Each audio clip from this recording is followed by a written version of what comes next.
വയനാട് ദുരന്തത്തിൽ ധാരാളം കുട്ടികൾ അനാഥരായി മാറിയിരിക്കുകയാണ്. ഈ കുട്ടികളെ ആർക്കൊക്കെ ദത്തെടുക്കാം?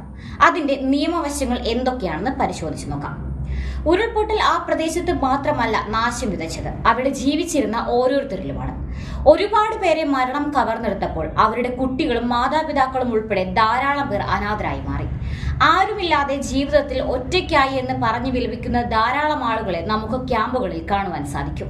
നിരവധി കുട്ടികൾക്ക് അച്ഛനമ്മമാരെയും പ്രായമായവർക്ക് മക്കളെയും നഷ്ടപ്പെട്ടു. അങ്ങനെ ഒട്ടനവധി പേർക്കാണ് ഉറ്റവരെയും ഉടയവരെയും നഷ്ടമായത്. അനാഥത്വത്തിന്റെ നിഴലിലേക്ക് ചേക്കേറിയ ഈ കുട്ടികളെ ദത്തെടുക്കാൻ ഞങ്ങൾ തയ്യാറാണെന്നറിയിച്ച ദിവസവും ധാരാളം ആളുകളാണ് എത്തുന്നത്. പ്രായമായ അച്ഛനമ്മമാരെ ഞങ്ങൾ പൊന്നുപോലെ നോക്കാമെന്ന് പറഞ്ഞു വരുന്നവരുമുണ്ട്. എന്നാൽ ദുരന്തത്തിൽ അനാഥരായ കുഞ്ഞുങ്ങളെ ദത്തെടുക്കുക എന്നുള്ളത് അത്ര എളുപ്പമുള്ള കാര്യമല്ല. നിയമത്തിന്റെ ഒട്ടനവധി കടമ്പകൾ കടന്നാൽ മാത്രമേ ദത്തെടുക്കൽ സാധ്യമാകൂ. കുട്ടികളെ ദത്തെടുക്കുന്നതിനുള്ള നടപടിക്രമങ്ങൾ എന്തൊക്കെയാണെന്ന് നമുക്കൊന്ന് പരിശോധിച്ചു നോക്കാം. കുട്ടികളെ ദത്തെടുക്കാൻ ആഗ്രഹിക്കുന്നവർ ആദ്യം ചെയ്യേണ്ടത് സെൻട്രൽ അഡോപ്ഷൻ റിസോഴ്സ് അതോറിറ്റിയുടെ വെബ്സൈറ്റിൽ രജിസ്റ്റർ ചെയ്യുക എന്നുള്ളതാണ്. ഈ സൈറ്റിൽ ഓരോ സംസ്ഥാനം തിരിച്ചും ജില്ല തിരിച്ചും അഡോപ്ഷൻ ഏജൻസികളുണ്ട്. കേരളത്തിലാകെ 14 അഡോപ്ഷൻ ഏജൻസികളാണ് ഉള്ളത്. നിങ്ങൾ താമസിക്കുന്ന ജില്ലയ്ക്ക് അനുസരിച്ചുള്ള സ്പെഷ്യലൈസ്ഡ് അഡോപ്ഷൻ ഏജൻസിയാണ് സെലക്ട് ചെയ്യേണ്ടത്.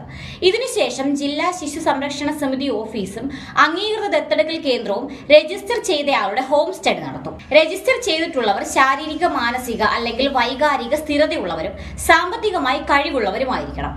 ഇവർക്ക് ജീവന് ഭീഷണിയാകുന്ന തരത്തിലുള്ള അസുഖങ്ങളും ഉണ്ടായിരിക്കാൻ പാടില്ല. പങ്കാളികളിൽ രണ്ടുപേരുടെയും പൂർണ്ണമായ സമ്മതം ദത്തെടുക്കലിന് ആവശ്യമാണ്. അച്ഛന്റെയും അമ്മയുടെയും വയസ്സുകൾ തമ്മിൽ കൂട്ടിനോക്കുമ്പോൾ അവർക്ക് 85 വയസ്സിൽ താഴെയാണ് വരുന്നതെങ്കിൽ 2 വയസ്സുവരെയുള്ള കുഞ്ഞിനെ ദത്തെടുക്കാവുന്നതാണ്.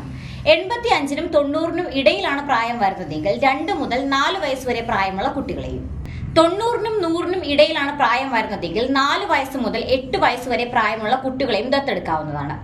100നും 110നും ഇടയിൽ വരുന്നവർക്ക് 8 മുതൽ 18 വയസ്സ് വരെ പ്രായമുള്ളവരെയാണ് ദത്തെടുക്കാവുന്നത്. എന്നാൽ പ്രായം 55ന് മുകളിലുള്ളവർക്ക് ദത്തെടുക്കാൻ സാധിക്കില്ല. കൂടാതെ 5 വയസ്സിന് മുകളിൽ പ്രായമുള്ള കുട്ടികളെ ദത്തെടുക്കുമ്പോൾ അവരുടെ സമ്മതവും ആവശ്യമാണ്. ഇനിയിപ്പോൾ സിംഗിൾ പേരന്റായി കുഞ്ഞിനെ ദത്തെടുക്കാനാണ് ഉദ്ദേശിക്കുന്നതെങ്കിൽ ഒരു സ്ത്രീക്ക് ഏത് ജെൻഡറിലുള്ള കുട്ടിയെയും ദത്തെടുക്കാവുന്നതാണ്. എന്നാൽ പുരുഷന് ആൺകുട്ടികളെ മാത്രമേ ദത്തെടുക്കാൻ സാധിക്കുകയുള്ളൂ. 25 വയസ്സ് പൂർത്തിയായ ആർക്കും കുഞ്ഞുങ്ങളെ ദത്തെടുക്കാൻ സാധിക്കും. കുട്ടിയും രക്ഷിതാവും തമ്മിൽ 25 വയസ്സിന്റെ വ്യത്യാസം ഉണ്ടായിരിക്കണം എന്നത് നിർബന്ധമാണ്. കേരളത്തിൽ കുഞ്ഞുങ്ങളെ ദത്തെടുക്കാൻ ആഗ്രഹിക്കുന്നവരുടെ വാർഷിക വരുമാനം വേണ്ടത് 2.5 ലക്ഷം രൂപയും അതിനു മുകളിലുമാണ്. എന്നാൽ മറ്റ് സംസ്ഥാനങ്ങളിൽ ഇത് വ്യത്യസ്തമാണ്. രജിസ്റ്റർ ചെയ്ത് കഴിഞ്ഞ് 3 വർഷം കാലയളവ് വെയിറ്റിംഗ് പീരീഡ് ആണ്.